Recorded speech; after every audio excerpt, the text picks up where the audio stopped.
કે પ્રહલાદની જ્યારે ઉત્પત્તિ થઈ શ્રીબાઈ કુંભાર ઈ આના ગુરુ મહારાજ પહેલા જ્યારે ભજનનો થા બંધાય, પહેલા ગુરુ અને શિષ્યની નાતો જો બંધાણો હોય તો પ્રહલાદનો અને શ્રીબાઈનો.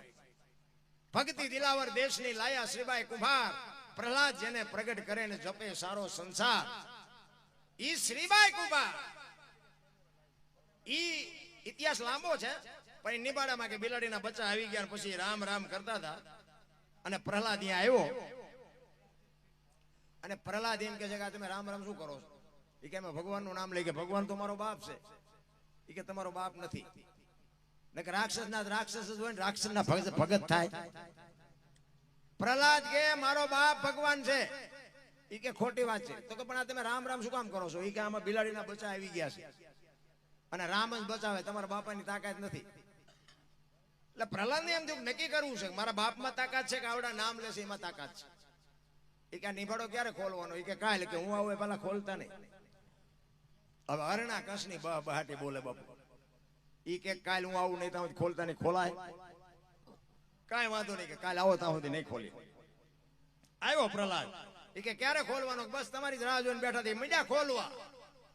અને છેલ્લા 3-4 માટલા રહ્યા ને બાપુ, એમાંથી ઠેકી ઠેકીને બચડા નીકળ્યા ને.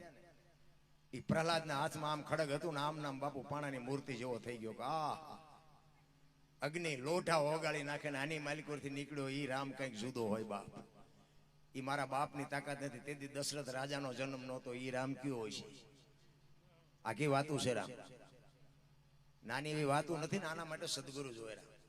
અને પછી બાપુ પ્રહલાદનું ચકડું ફર્યું. હરણાકંસે બાપુ એટલી બધી ભક્તિ કરેલી ને, બ્રહ્માજીને પ્રગટ કર્યા. તપ એટલું બધું કર્યું કે મારે મરવું નથી, ભગવાનને પ્રસન્ન કરવું, ભગવાન પાસેથી વરદાન મેળવી લઉં. બ્રહ્માજી પ્રગટ થયા.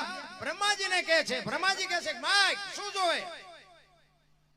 એ કે તમે જો પ્રસન્ન થયા હોય ને મને વચન જ આપ્યું હોય તો મારું મોત ન થાય એવું કંઈક કરો.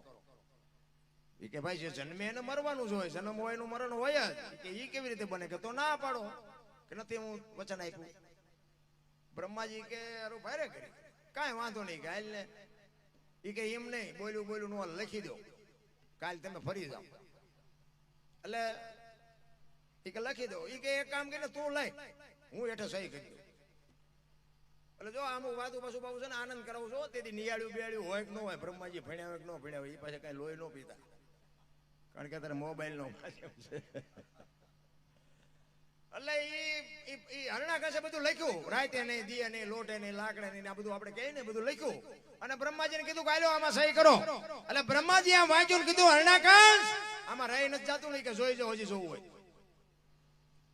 એ કે ના કઈ નથી રહેતું. એ કે રહી જાય છે, જોઈ લે, બાકી ઉપાડી લેવાનો છે, વાત પાકી છે. એ કે કાંઈ નથી રહેતું, કે તો કરી દો સહી. સહી કરી દીધી. કીધું હાલો દસ્તાવેજ રાખો તમારી પાસે. દસ્તાવેજ મૂક્યો.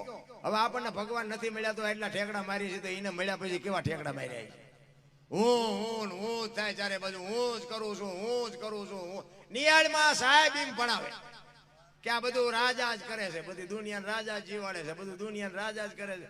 એમાં એક દી પ્રહલાદ ઉભો થયો નિયાળમાં. આપણા ગઈઢા કહેતા ને, કોઈને કોઈ નો પગે એનું પેટ પોગે.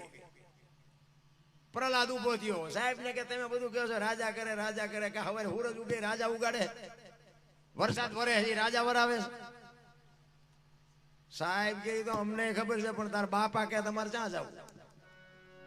એ હરણાકંસ પાસે જઈ અને શિક્ષક કહે છે કે આખી દુનિયા માને છે, પણ તમારા છોકરાએ ઉપાડો લીધો. પ્રહલાદ ઘરે આવ્યો ને કે બેટા ભણવા ગયો તો? કે હા. ઢીસણ ઉપર બેહાર્યો. એ કે હું ભણાયો? એ કે કૃષ્ણજીનો ક ને ગણપતિનો ગ ને ઘનશ્યામનો ઘ ને ભગવાનના નામ લીધા ને બાપુ, બાવડું ચાલીને આમ દિવાલ હારે ઘા કર્યો. પૂરી દી હોય કે અંધારી ઓરડીમાં કોટડીમાં, અને બારણું બંધ કરી દો, હું જોઉં એનો ભગવાન કેવો આવે છે. એ બારણામાં પૂર્યો, બારણું બંધ કર્યું, અંધારી ઓરડી કે ચોકીદાર બેહાડ્યો. એક દી એક રાત, બીજો દિન બીજી રાત થઈને બાપુ અખિલ બ્રહ્માંડનો માલિકે લક્ષ્મીજીને કીધું બોલો છોકરાનો જીવ નીકળી જાય, તમે એને જમાડી આવો. 32 ભાતનો થાળ લઈને માં ભગવતી આવી બાપુ પ્રહલાદને જમાડવા. એ જમાડે અને બે વાતો કરતા હતા. માં કહે છે કે બેટા તને ખબર હતી કે હું આવી છું? કે હા મને ખબર હતી, કે મારી માં રહી જ ન કે મને ખબર આવ્યો કે બે વાત કરતા હતા ને બહાર ચોકીદાર સાંભળી ગયો. હરણાકંસ પાસે જઈને કે તમારા છોકરા પાસે કોક બોલે છે, કે પણ બારણું બંધ, કે બધું બંધ છે, પણ માલપા કોક છે. આવીને બારણું ઉગાડ્યું. આને ખાધેલું જોયું, વાસણ બાસણ બધું જોયું. કોણ આવ્યું હતું? કે મારી માં આવી હતી. કેવી રીતે આવે? અંધારી ઓરડી, આ બાયણું બંધ છે, ચોકીદાર છે, તાળું માર્યું છે, કેમ આવે? કે બાપુ એ તો તમને ભરહો નથી. માના ઉદરમાં જો ખોબા જેટલી જગ્યામાં મારો નાથ ભૂખ્યો ન રાખતો હતો, 10 બાય 10 ની ઓરડી છે, આમાં થોડી ભૂખ્યો રાખી. અને હરણા કૃષ્ણ બાબુ વાઈઠો હોય તો લોહી ન નીકળે. એને એમ થયું, પછી થાંભલો ધકાવીને કે આમાં છે ભગવાન. એ કે હા, તો કે ભર બાથામાં હું જોઉં. હવે અગ્નિ પ્રહલાદ છોકરું બાપુ ગભરાઈ ગયું. ભગવાનને એમ થયું ખાલી બાજી બગડી જાય. છોકરો આમ આમ આમ હાલતો થયો ને, એમાં ઉભો રહી ગયો. આમ હળગતો થાંભલો જોયો ને ઉભો રહી ગયો ને ભગવાન એમ કે બાજી બગડી જાય એટલે થાંભલા ઉપર બાપુ કીડીઓની હાર કરી. અને પ્રહલાદ જોઈ કે કીડીઓને કઈ નથી થતું, મને શું થાય? હળી મારીને થાંભલો બસ ભરી અને નરસિંહ અવતાર થયો. થાંભલો ફાટ્યો અને ઘરમાં બિલાડી બાપુ ઉંદડાને ગોટે ચડાવે ને એમ ચડાવ્યો હરણા કૃષ્ણ. આમ જડબું ચાલ્યું. દિયા છમાનો ટાઈમ ઉમરા વચ્ચે રાખીને ઢીસણ ઉપર રાખીને કહે છે, હરણા કાઢ તારો દસ્તાવેજ કાઢ. ઈ કે ધરતી ઉપર છો કે ઉપર ઢીસણ ઉપર રાખ્યો? ઈ કે ધરતી ઉપર નથી ને ઉપર નથી. ઉમરા વચ્ચે રાખ્યો કે ઘરમાં છો કે બહાર? ઘરમાં નથી ને કે બહાર નથી. દિયા થંબોનો ટાઈમ કે રાત છે દી રાતે નથી ને દીએ નથી. આમ નખ કર્યા. એ કે લોઠું છે કે લાકડું? લોઠું લાકડું કાંઈ નથી. મારા એમ જોતો કે જાનવર શું માણા? એ કે કાંઈ નથી. એ કે કેવું છે કાંઈ? એ કે હવે રહેવું નથી ને કેવું શું હોય? મોટા હતા મહીપતિ, ગજબ હતા ગંભીર, સબળ જેના શરીર મહાણે દીઠા મેકરણા. આવાને બાપુ જો ધૂળ સાટતા કરી દે, તમારી મારી શું હસ્તી હતી ભલામણ. આનંદ કરી લ્યો, મોજ કરી લ્યો, બાકી હળવા ફૂલ થઈ જાવ. કોઈની માથે વજન છે ને લઈને ફરે બધા.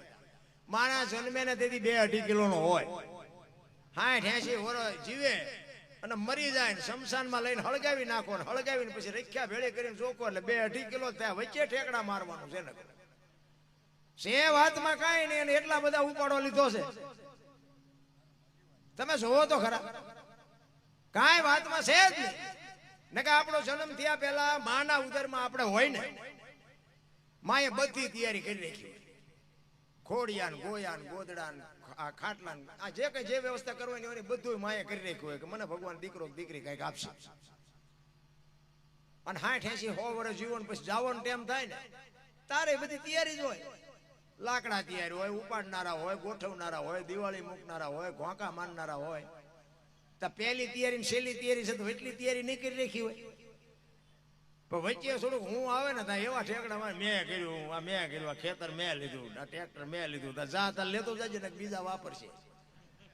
એટલે આ કાંઈ નથી રા, હળવા ભૂલ થઈ જાવ. મોજ આવે એવો જમાનો છે. મને તો એમ થાય કાલ મરી જાય છું, આજનો દી હિલોળો કરી લો ને કાલ ની ખબર નથી હું લોહી પીવું હોય કોઈનું. મજા કરો, વાતમાં કઈ છે જ નહીં. આ મેં કીધું એમ બાબુ, આ 5-5-7 રાજ્યો ખેંચવી ને તોય બાબુ ચાર્જિંગ થઈ જાય. એટલા બધા તો અમને સાંભળે છે.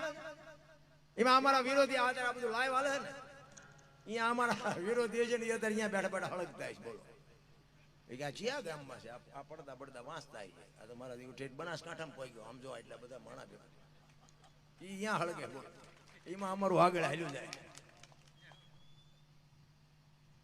આનું નામ જ જીવન છે.